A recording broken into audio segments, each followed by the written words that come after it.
Kapatid ni Catherine Bernardo na si Kay Bernardo, may malaking pasabog sa social media tungkol sa di umano'y pangangaliwa ni Daniel Padilla kay Catherine Bernardo. Usap-usapan ngayon sa social media ang nakakatandang kapatid ni Catherine Bernardo na si Kay Bernardo dahil sa kanyang mga naging post sa kanyang social media accounts.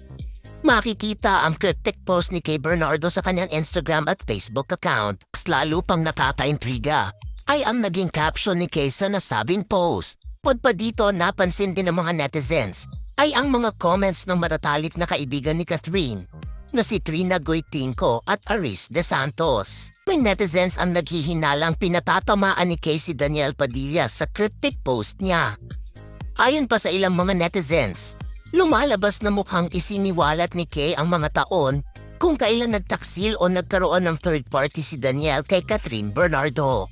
Umayon ito sa isa pang trending news tungkol kay Catherine dahil sa pag-like niya sa isang makahulugang mensahe sa Instagram. Ang conclusion ng ilan sa mga netizens base sa social media activity ng dalawang magkapatid ay patama na talaga ito kay Daniel Padilla at ang ilang beses na pagtataksil niya kay Catherine.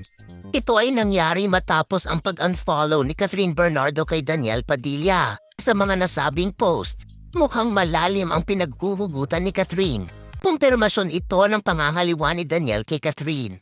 Base nga sa mga naging post ng kapatid ni Catherine, lumalabas na hindi lang si Andrea ang nadawit dito.